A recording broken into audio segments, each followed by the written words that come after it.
Good morning, Mr. Gonzalez. Do you speak English? Yes, sir. Good morning. Morning. You're charged with two cases. You're charged with evading arrest and resisting arrest. You're facing up to a year in jail and or a $4,000 fine on both of those cases. We are going to do probable cause. You have the right to remain silent. Anything you say can or will be used against you. You have the right to have an attorney present. If you cannot afford one, one will be appointed to you, sir. Okay. On March 22nd, 2025, at around 7 p.m., officers were dispatched to 1855 Work Road in Houston. Quick pause here. Notice how the officer says criminal mischief in progress, but gives zero details about what Gonzalez supposedly did wrong. That's important because in court, vague accusations don't hold up. Keep listening. The judge is about to tear this In apart. Harris County, Texas, in regards to a criminal mischief in progress. Upon arrival, the officers observed the defendant at a location matching the description on the call slip. The officer gave verbal commands for the defendant to lay on the ground and put his hands behind his back. The defendant ignored commands and ran away from the officers. A foot pursuit was initiated, and the officers continued to yell verbal commands for the defendant to stop running. The officers were able to detain the defendant approximately 100 meters away.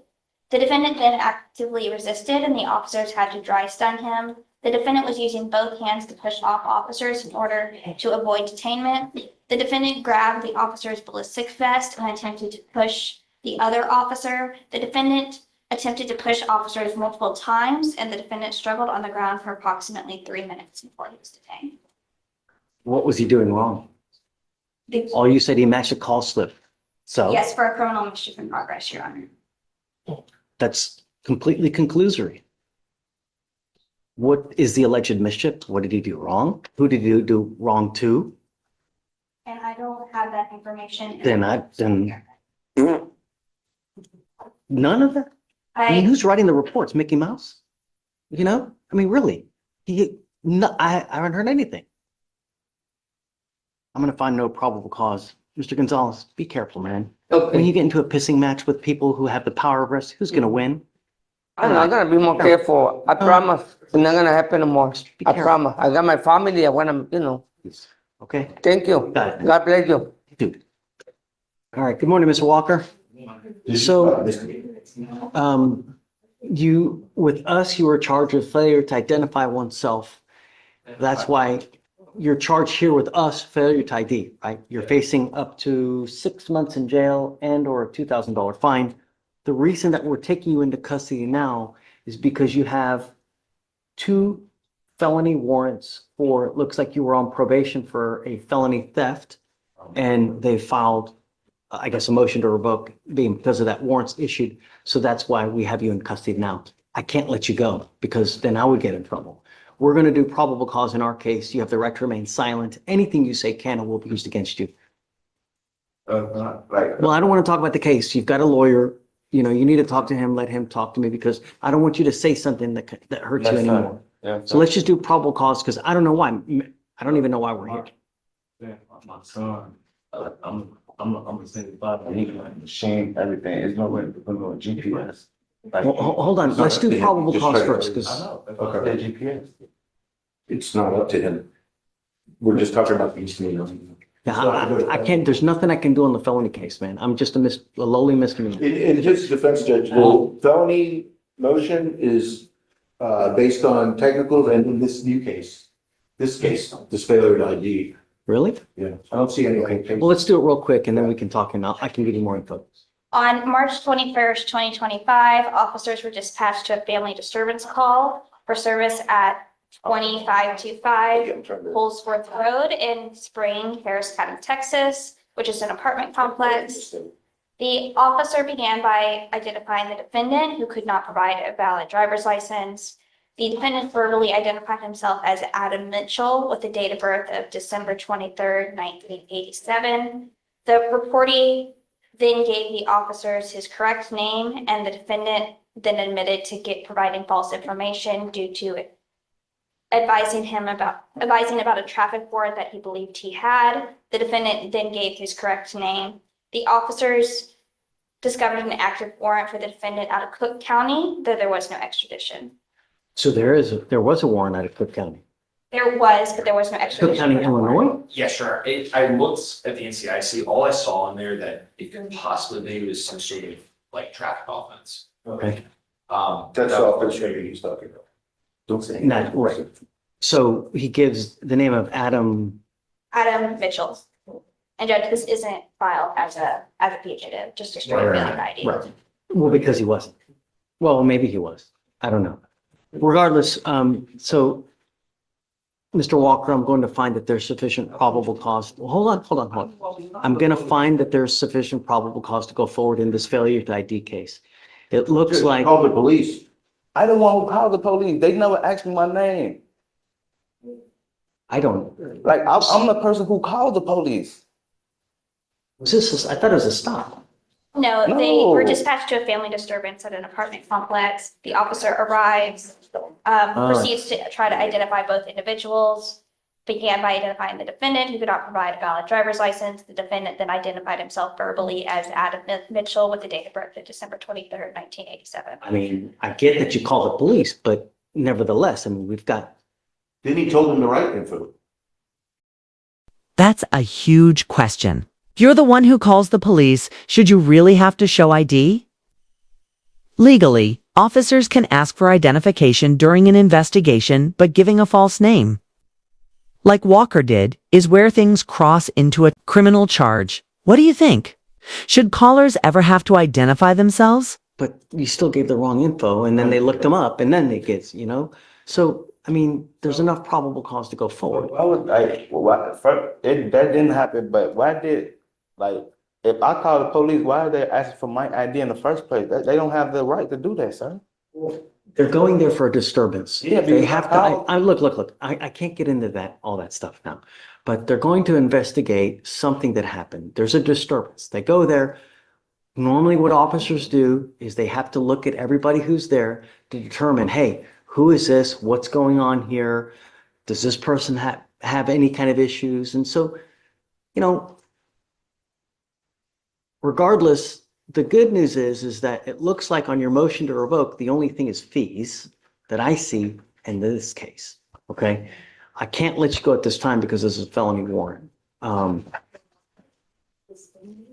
You're set at no bond now, but you'll get to felony court on Monday. And at that point, I mean, I'm sure that they'll do something. I'm not gonna, That's crazy, man. I called the police. I'm not gonna, A couple fighting, and I just called the police. That's all I did, sir. I seen two couples fighting, and I called the police because there was a guy hitting the woman. I can't give you legal advice. She's writing everything down too that you're saying. Maybe later Just down the don't road, say we might anything at want to this say point. something You different. can talk to Mr. Pons. I'm not putting any conditions on your bond. Just be careful, Mr. Walker. Okay, thanks. What was our bond in this one? It's PR bond, right? Yeah, he's got a PR. No, I bought that for $1,000. So you're. That's was it right. Thanks. 6,000. Excuse me, Your Honor, I'm approaching on Neil White. Is it, And Judge, he's been carried like since Monday, the 24th. That's when he appeared on your docket initially for a new charge for the bond violation report, which is filed, and also a motion to revoke and raise. But he was still incarcerated on Monday, Judge, Monday morning. he's He right got- here now, right? He's here now. Okay. But Come up, Mr. White. Mr. White, We're on bond for an assault of a family member. Yes, sir. Since 2023. Yes, sir. In 2025, in February, you pick up a terroristic threat. Yes, sir. And now you've picked up another assault of a family member and a violation for protective orders.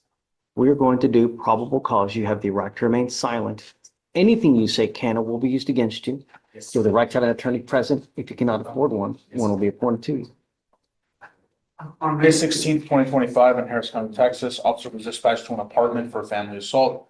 Officer met with the complaining witness. The complaining witness had visible injuries on her face, including bruising on her eye and swelling on her head.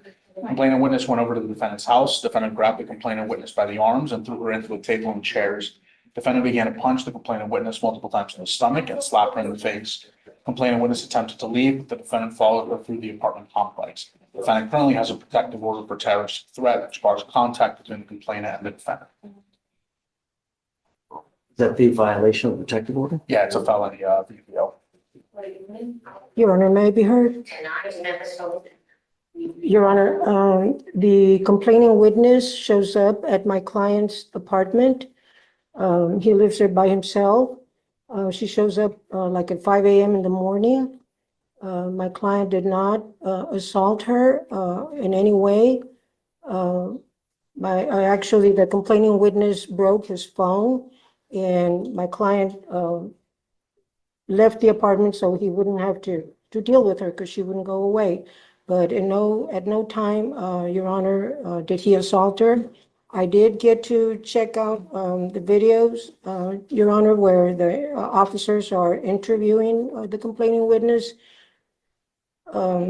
She alleges that he punched her in the abdomen. She is in absolutely no distress, Your Honor, when she's talking to the responding deputies.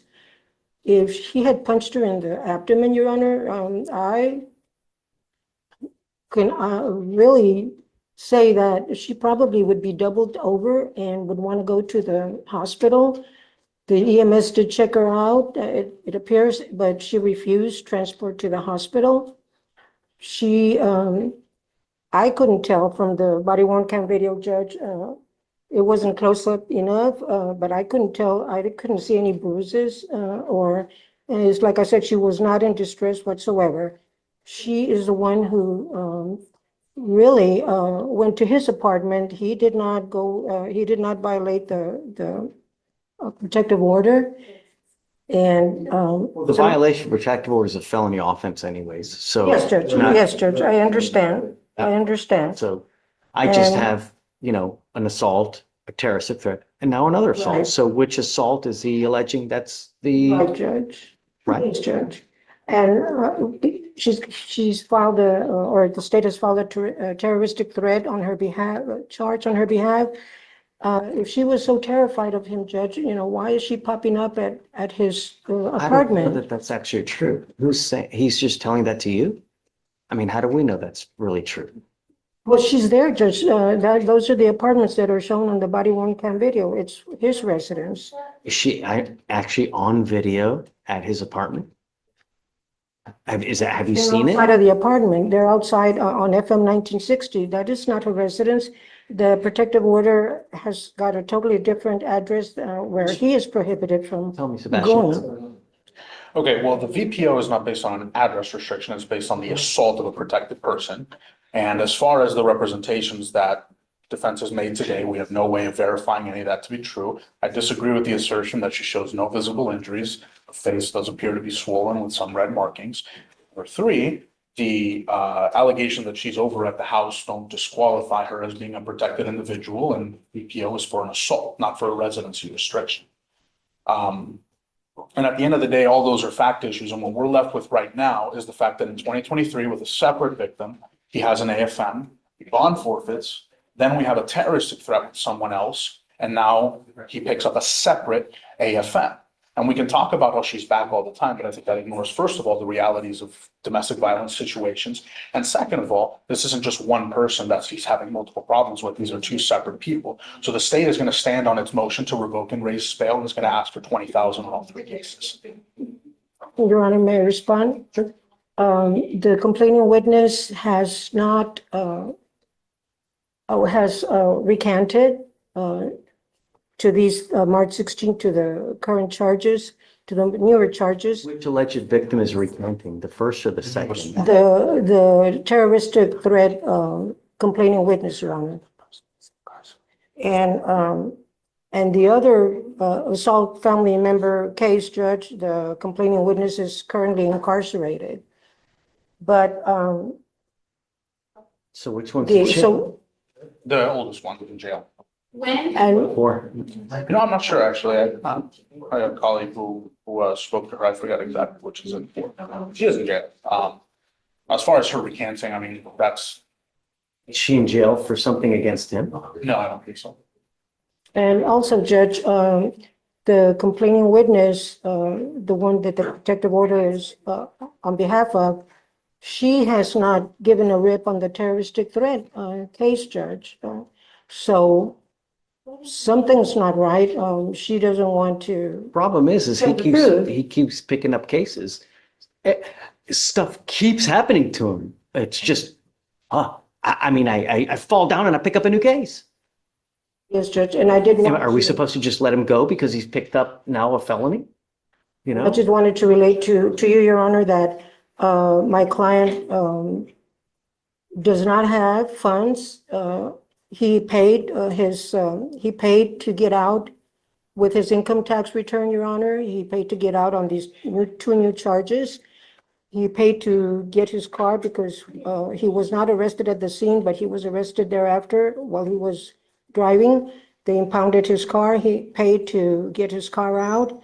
And he paid because to get a new phone or get his phone repaired because complaining witness broke his phone on the date of the alleged incident. And I'm asking the court to leave his bond as is, or in the alternative, Judge, maybe he can borrow some. He's got $250 left from the income tax return. And if you could leave it, or $5,000, he could possibly do that, but not 20. He was in jail for an entire. And there it is, the hammer drops. The judge revokes his bond, making it crystal clear. Repeat offenses don't just stack up, they collapse everything. This shift also sets the stage for the next case, where things get even darker. Week, Your Honor, when he was arrested for this offense, for these new offenses. pick up new cases. That's what happens. I have not asked you to do anything but be safe in my community. You're now working your fourth case. No, I don't want you to say anything. The only thing is that you continue to pick up new cases, and I can't just let you keep doing that without some kind of consequence. No, there has to be consequence to behavior, and the bill comes due. You can't continue to pick up new cases and expect good results. So I'm now going to revoke your bond. It goes with you. I can't. I have to show you that we mean business. Otherwise, we have no teeth. You know, what we say means nothing.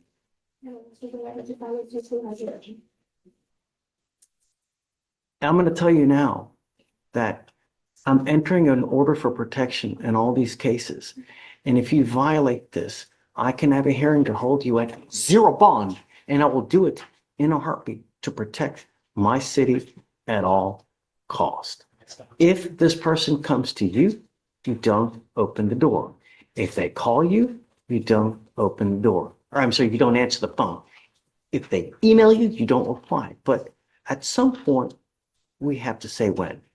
Now's that time. It goes with you. Yes, Your Honor. Well, my bond.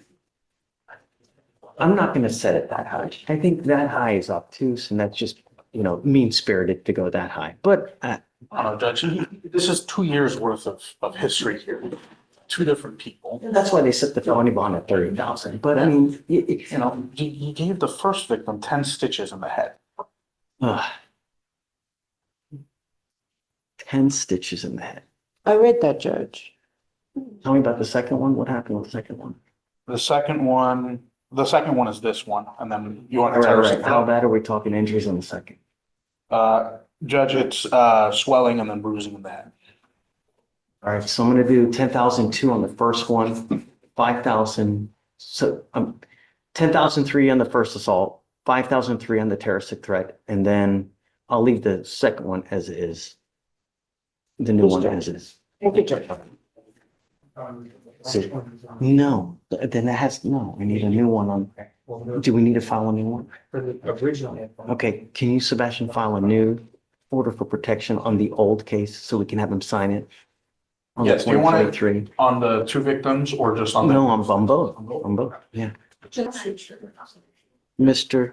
Johnson, you were charged with harassment. You are facing up to 6 months in jail and or a $2,000 fine. We are going to do probable cause. You have the right to remain silent.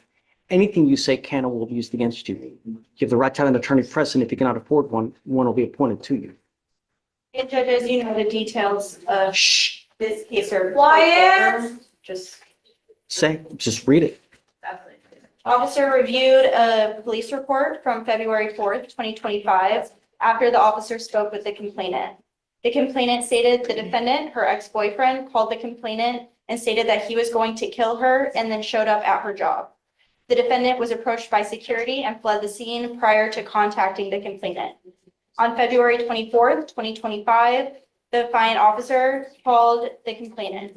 The complainant stated that on February 7th, 2025, she told the defendant via phone call to stop harassing her, and the defendant told her he did not give a fuck. On February 12th, 2025, the complainant received an email that stated, "Skip pussy bitch, I just love you." The defendant also sent a 20-second pornography video. The video showed a female laying on her stomach, nude, and the video zoomed in on the female's vagina, with fingers being used to spread the female's buttocks to expose the inside of her vagina. The complainant recognized the hand and the fingers in the video to belong to the defendant and recognized the room. The complainant stated the defendant had previously emailed her on March 16th, 2024 from the same email, sending a picture of himself at work. On February 18th, 2025, the defendant emailed the complainant 6 times. On February 23rd, 2025, the defendant emailed the complainant 9 times. On February 24th, 2025, the defendant emailed the complainant once. The complainant changed her phone number on February 22nd, 2025, because she kept getting phone calls from unknown numbers, and when she would answer, the call would hang up. The officer texted a photo of the defendant from his Texas driver's license, and the complainant identified the defendant. Pornography video that was sent. We don't know the ID of the female in the video. So, yeah, I think it would probably take some more investigating to figure out the identity of that female. So we can't speak about it. I don't know if it's recognized as her. But that is. She would say whether she recognized it was her. I would imagine that there's a whole host. That's a felony. Yeah, If it's. we haven't spoken to her directly yet, Your Honor. It's just because it's been in one flash.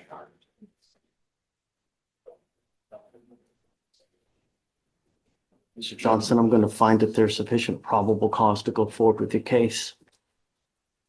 I'm ordering you as a condition of your bond not to consume alcohol, illegal drugs, unprescribed controlled medication. I'm going to order you not to have any contact with the complaining witness. I'm going to put a GPS monitor on you so I know where you are at all times. If I find that you go anywhere near this person, if I find that you try to have any communication with this person through any means, I don't care what it is, if it's Snapchat, if it's Facebook, social media, smoke signals, whatever it is, I will put you in jail. I'm going to do everything in my power to protect my community at all costs. I don't care who you are. Do you understand? Yes, sir. I'm now entering into what's called a Matchett's order for emergency protection. This is a court order that identifies Ms. Turner as a protected individual. You cannot commit family violence or an assault against this person. Commit an act in furtherance of an offense under section 42.072 of the Texas Penal Code, which is the stalking statute. You cannot threaten, harass, use another person to communicate a threat or harassing behavior. You cannot be in possession of a weapon or go within 200 feet of where she lives or where she works. If you violate this court order, the state can and will probably file a violation of protective order. It's one of the worst cases that you can pick up. Do you understand? Yes, sir. Okay, we need to talk about bond.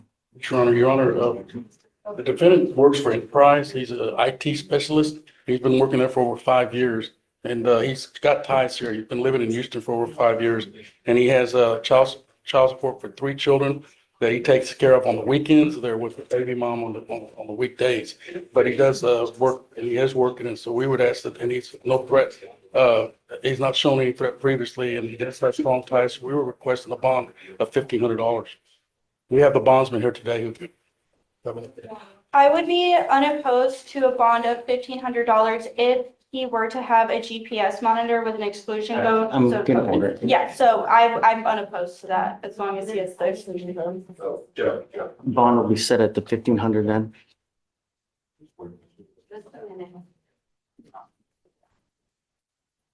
You will get no more warnings, Mr. Johnson. Don't I mean, you're in the free world now. Act accordingly. If I find that you do anything, it's not going to go well. Do you understand? So, Okay, all right. So you have a bonding company here now? is he speaking? Okay. He'll have to meet with Shaw first for all the bond conditions. Then after that, we can release him to the bonding company in the future. He's at the objection. Yeah, for sure. Okay. All right. Thanks, Joe.